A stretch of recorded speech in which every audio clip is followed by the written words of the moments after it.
All right, so look, monitoring spirits are a very real thing, right? There's going to be people who are clearly captivated by you, your energy, your essence, your speech, your looks, whatever it is. And they're just not going to be at the conscious level to tell you, right? Inspiration comes or needs a level of awareness, a little bit of, consciousness if you're planning to, tell people. And these people, unfortunately, are so stuck in their ways, so stuck in their head that instead of telling you that you caught their attention and keep it up, whatever the case may be, they're just gonna watch you. That's perfectly fine. Now, what we don't do is let the awkwardness of weirdos stop us from our blessings, right?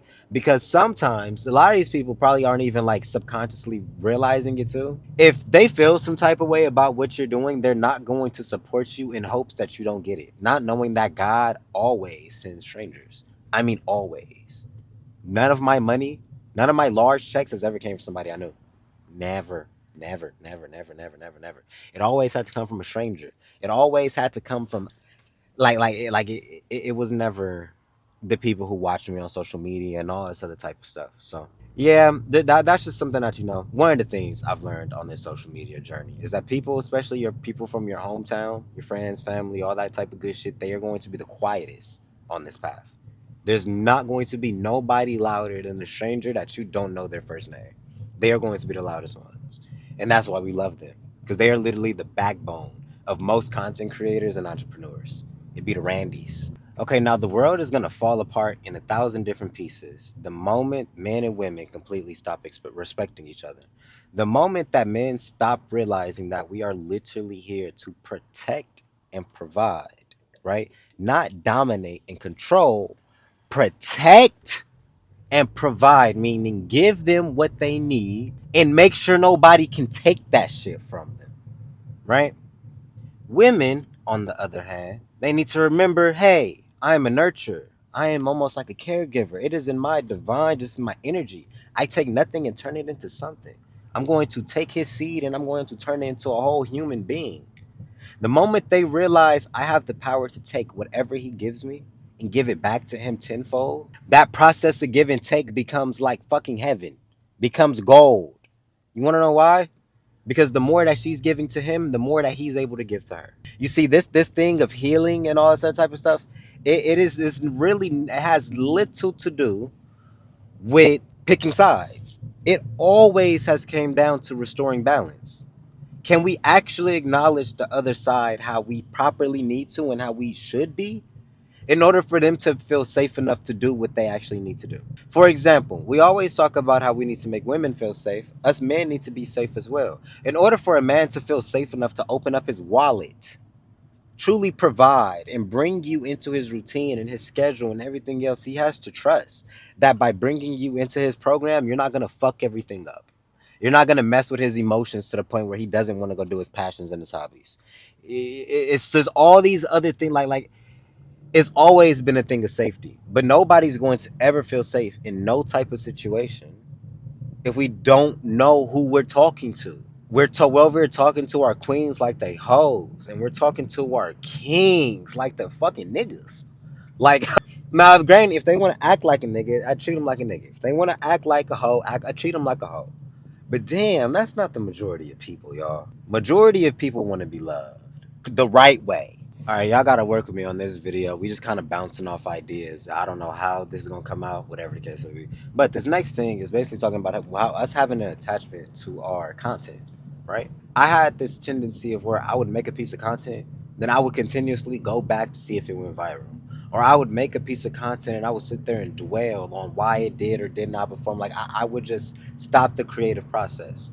Now, what's been helping me create mass amounts of content is to completely detach from what's already done. Do it, post it, forget about it. Either it's going to work or it's not going to work. People will be like, oh, check your analytics, check your analytics, check your analytics. But when you're very first starting, checking your analytics could be the stupidest thing that you ever do. Because realistically, you could be posting a working formula, you can be posting something that could catch trend, but maybe it's your hashtags or something like that. Or maybe it's, just what you said in the video. The format was right, but the context and substance wasn't right. It's so many different factors. And the way that you test efficiently is by putting out so much that over like something had to work. And the one that stood out like an eyesore, that's what you continue doing.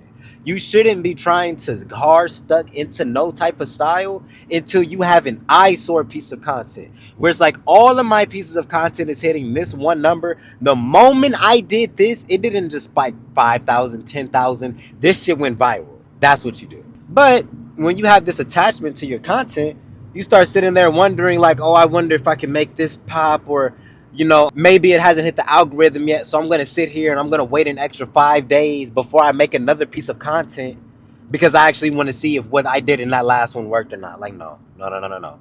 Just keep going. Keep going. I said this in my last video. Reps is so powerful. If you can just put reps in, nigga, come on. You gonna get something. Something gonna work. Something gonna play out exactly in your favor off of just straight reps. And then when you see what played out in your favor, that's what you stick with. But we be trying to rush the process. We be trying to mastermind the shit. You don't even gotta do all that. Just post. Just play. Get your foot in the door. And it makes something from it afterwards. It's so simple. Yeah, and I'm literally about to sit here and bounce back to the topic of love. I realize that I'm way too young to be fearing the lack of chemistry. What do I mean by this? I'm only 22 years old. It ain't no way in hell I don't run across somebody that I genuinely fuck with and that I genuinely get along with. But the fear of the chemistry, but my lack of, oh my God, why can't I get this off of my tongue correctly? My fear of chemistry wasn't even coming from the per se lack of me thinking that I couldn't get it. It was more of I didn't know if I could handle it, right? Because from in the past, my relationships required so much energy out of me. My relationships required so much spiritual weight, meaning I had to heal from certain things. I was getting triggered. Yes, my relationships, it was with good women, right? But hurt people. And truthfully speaking, while we're adolescents, we're not necessarily the most mature with our emotions and our words sometimes. So we really bruise the shit out of people, right? So in the process of that, I became very isolated. I just focused on what I needed to do. I was just, man, I'm just gonna grind. I'm gonna put this work in. Fuck these bitches. That's literally the mentality I started to adapt. But then I started realizing where it was like, okay, it is like it's in my human biology, like it's in my nature to want human connection, like deeper than just sex and pleasure with somebody. I mean, on a deep, real, intimate level, that is a human, like a human crave. And the more I was trying to shush that crave and be like, man, I'm focused on my bag, the more I wanted the intimacy. And it got to the point where it was like, okay, clearly I'm denying myself of a need, or I'm denying myself of a true deep desire, which is only going to hold me back in my manhood. Because as men, we should be going after our desires. That's the same thing as going after goals, right? And that's the only reason why it clicked in the way that it did, because once I realized that it was a desire, and I act on mine. If I want it, I'm gonna try getting it. Right? I'm not gonna be like, I want it, but no, I'm probably gonna try getting it, because if I want it, I want it. If I don't want it, then I don't want it. Once I started viewing that with like women, love, and all that type of stuff, it was like, okay, wait a minute, I'm attracted to you for a reason. Let's see, let's see. But it really did take me, some time to get to that point. It really did, because by nature, even now, when I'm talking to women and I'm interacting with them and stuff like that, the moment my emotions get involved, I start getting a little bit scared. Like, because my emotions get involved by default because I'm very emotional.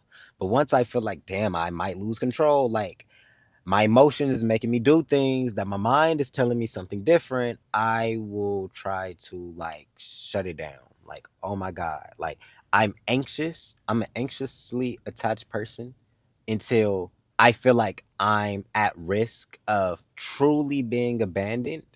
Then I'll become avoidant, because I'm like, I rather avoid you or ditch you, get rid of you before you get rid of me, because you abandoning me is going to hurt my spirit. It would literally crush my soul if you left. So I'm going to leave first as like a safety mechanism, you know? Yeah, emotions is definitely a ride. It takes you on a trip every single time because you usually can't predict it. But the more you go through it, you start to understand it, you know? And I think that's the blessing in all of this. It's just understanding, realizing that I'm going to go through these emotions and I'm probably not gonna, ever going to be able to change any of this, right? Like emotions are always going to be a thing. And I'm always going to be triggered by a new thing after I heal the last thing. But just being able to be like, okay, these, like, at least like acknowledge it as an emotion, like it's not reality. Because it's so much freer when you can acknowledge what you're going through as momentarily and not permanent.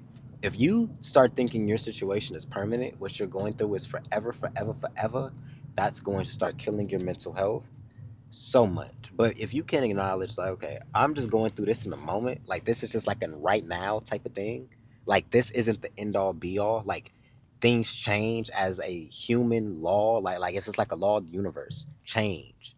Nothing stays the same. You can't recall anything that you see at this exact second that was the same as the last second.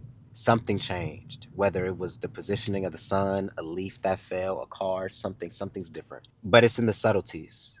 We've even gotten so used to change happening in our reality that we forget that it's an ever evolving thing. We've then gotten comfortable to an extent with change. Now, when big change happens, we kind of shun away from it or we aren't as accepting of it. But once we realized and truly acknowledged that we were always changing, we were always growing, none of us got younger, none of us stayed the same age, we were always getting older, always getting wiser, always getting smarter, then you'll be able to grow past situations a lot easier. You don't hold on to certain shit. It just leaves. It's like, well, man, this golden hour lighting is not cool at all. I'm just be honest with you. People be like, oh, I love golden hour lighting. Like, this is no, no, no. But I guess that's also because I'm a photographer and I'm a creative and all that type of stuff. Well, that's what I was before I started realizing ownership, and this is probably a little bit more important than the pictures. But yeah, my creative eye don't turn off. So I could be doing something so simple like content creation. I'll still be like ODing on the perfections. Am I going the right way? Yeah, I am. Okay, now I don't believe polygamy has always been about the intimate pleasure that you can get from being with multiple people. All right. I think that this truly comes down to the man at question, right? Some men barely have it in their capacity to lead one woman, right? Barely have it in their capacity to mix and mingle and truly bond and connect with one woman. So trying to introduce multiple women because they want to be this ultra P is going to leave them with no women, right? Most men can't handle that type of, that pressure.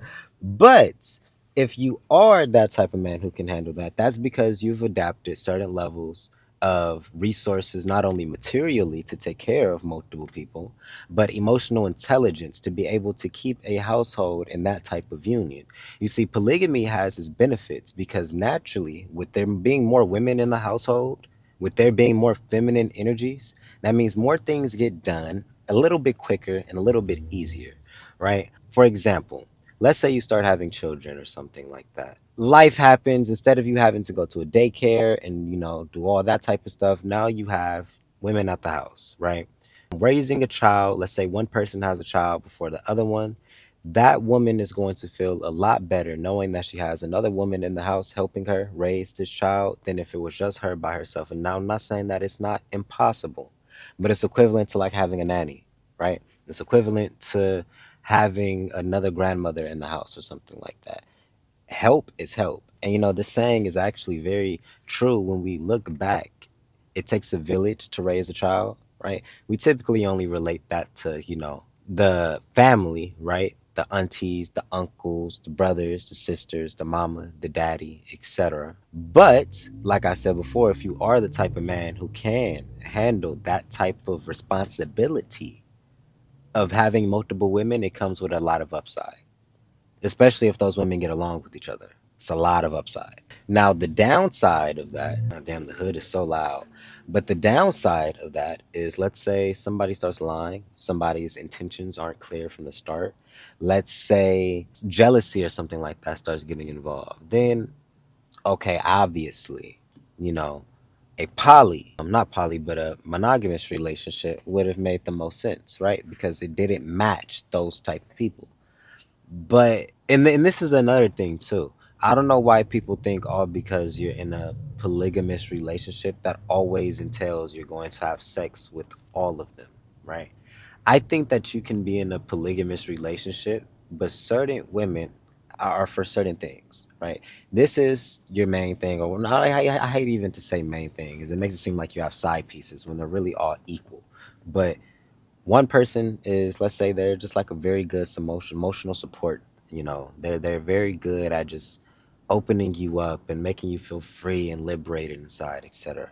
Now let's say this girl over here, she's super duper smart with her head. She's, you know, she just got the book work on point. You feel me? Like, she good with the money. She's like, man, when I have you next to me, like, I just feel like I'm flourishing in my life. If you have a group of women around you, that is damn near like a polygamous relationship. You have women around you to suit your needs, and they are okay with suiting your needs because they understand by being attached to you, their needs get served.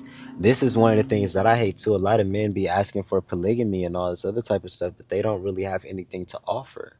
A lot of women would be okay with that type of relationship if it actually benefited her. Majority of the times, we're asking for these polygamous relationships, we're cheating, bringing other people in, and we aren't even giving our current relationship enough attention. Why in the fuck would you bring in a second person and you aren't even giving the first one enough? And that's why I said at the very beginning of this, polygamy works depending on the man. If the man's cup is actually overflowing like that, emotionally, physically, spiritually, monetarily, if he's actually overflowing like that, then he may be actually able to withhold that, and it may actually help a collective. Because I think I think there's also this saying that there's more women on this planet than men. They outnumber us by like 5 to 1, 6 to 1. Now, if that statistic is true, then by nature, if more women don't want to be single, then polygamy has to be an option. Just off the statistics. Now, I'm not saying that everybody has to go for that, because not everybody's going to go for that. There's going to be some women and some dudes who's like, what the hell? Why in the fuck would I do that? I don't want anything to do with that. That sounds retarded. That's not my get down, because it's completely valid. It's completely valid. But one of the things that's been popping up in my head recently is the word king, right? True kings can have a whole bunch of women around them and not feel the need to fuck all of them, not feel the need to dominate and control all of them. He understands that his aura and his energy is just so potent. The women want to be around him and connected to him because of how much his cup is overflowing. So he acknowledges that and chooses the ones that he wants to bring even closer to continue helping his cup overfill. It always comes down to the man. But if you're just a lame bum ass nigga out here and you're trying to have a whole bunch of hoes and a program and all this other type of stuff, you got to get your priorities straight. Because crazy enough, you don't even need it. Some women will create the program for you. If you're really him, you don't got to put no program in motion. They gonna damn near do it for you. You gonna have things in rotation just off them throwing themselves at you. I'm being so dead ass. But hey, like I've been saying in all of my videos, this generation, especially my generation, Gen Z, whatever the case may be, we're so infatuated with being pimps and all this other type of shit that completely forgot that you have to have a level of emotional intelligence to even do that. You have to understand what's actually happening. Too many of us are just, we're traumatized, and then using the pimp ideology to justify our fucked up behaviors. Oh, it must be, but my anger towards women is justified because this pimp said it. No, the fuck? You're not him. You're not him. Oh my god. It's funny because I also saw this thing that was like, most men want to be pimps. Only 1 out of 5 men is actually going to have it in them to do what it takes to be that type of man, right? Because most of these dudes out here, they're not pimps. They're just women abuse. They're just women beaters. They're just narcissists. They're just manipulative. That's not Pete at all. That's the opposite of it, if I'm being honest with you. But I mean, hey, everybody's life is literally up to how they want to live it. I literally, like, nothing I say in these videos, no type of advice I give is going to fit everybody. There's going to be people who, if you were to take my advice, you'd fuck your life up. I'm just being honest with you because you're not the type of person I am. You don't think the way that I am. You don't do the things that I do. So you taking my advice may fuck you up because you probably aren't built like that. Just like me taking some of your advice may not work. I may crumble under some of the shit that you're telling me to do, or that some of you guys have advised me to do. So it's very important to know yourself, right? If you are the type of person who can handle all these type of things, and if you know that it's actually within your power and your calling to operate in a certain way, then do it. But don't force yourself to be going down a certain path and acting a certain type of way because you see all these rappers and shit doing it. A lot of them are failing at it too. I'm just being honest. The money hides a lot because when money gets involved, you just have access. I've got exposed to that immediately. So thankful my papa put out that first rap album. I got exposed to rappers at high level, A-list rappers and shit like that early. I saw lifestyles early. Oh, these girls don't really fuck with you. These girls don't really like you, but they know that this is where the bag is at. And since they're trying to make a bag, since they trying to come up, they gonna be here. They gonna be in this room. They gonna be right the fuck here doing it, hustling just like you. You feel me? But their hustle looks different. Our hustle may look like we finna really go put that work in, dedicate. They hustle might just be putting themselves at the right place at the right time because they know it's gonna trickle down to them. And it be sounding so fucked up sometimes because women always work. Because women work for what they have, right? I want to say that, like, clear first and foremost, right? Especially because this is a man's world. I heard my cousin say that this is a woman's world, and that kind of threw me off because when you look at the backbone of society, all of this was constructs of a man's mind. The working class, all of this other, like the true ways that society is being handled right now is the constructs of a masculine mindset.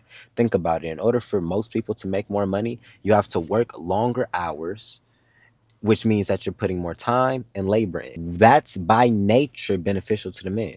Labor, we are able to do more for longer periods of time before our body tells us we need to stop, which inevitably is going to cause us to be able to hustle harder and make more money, or whatever. Just there's so many different things.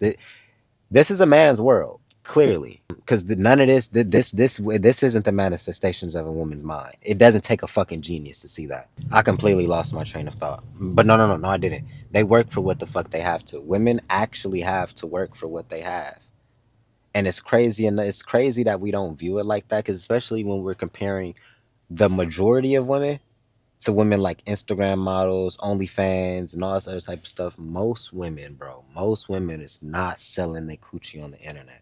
They're not. Most women is having to get it out the mud like most men have to. However, they're doing it in a man's world, which means they're having to go above and beyond.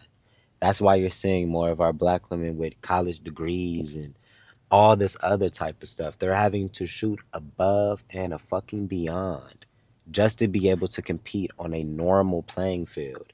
And then we use things like, oh, government assistance, they have help and all this other type of stuff. The government was controlled and it was made through the same principles that the Bible was made. The Bible and the government go hand in hand. Usually, when you're not even usually, it's a known fact. The Bible is rooted in a man's mind, a man's perspective. If everybody, the majority of people here is living in some type of religious construct, there's no way in hell you're telling me the same people that read the Bible every day and think that the men were the reason why all of this shit got here is also going to be the same men with a little bit of emotional intelligence and awareness to realize our divine counterparts, to realize how we can handle them, how we can lead them, how we can make their life easier. The masculine mind has been dominating the women for years, for years, for years, for years. It's so sad that we don't see it. But once again, when you look at reality, men has always been on the upside, especially once it came to our physical attributes.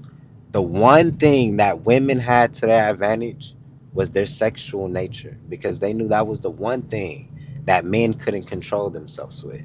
And what did we do with that? We started pimping. So that's what I'm saying. Men has always been fighting for control. We just don't see it. We've always been trying to get the upper hand over our queens instead of just letting them have the position that they were supposed to be in, and we do what the fuck we were needing to do. We too many people started crossing lines.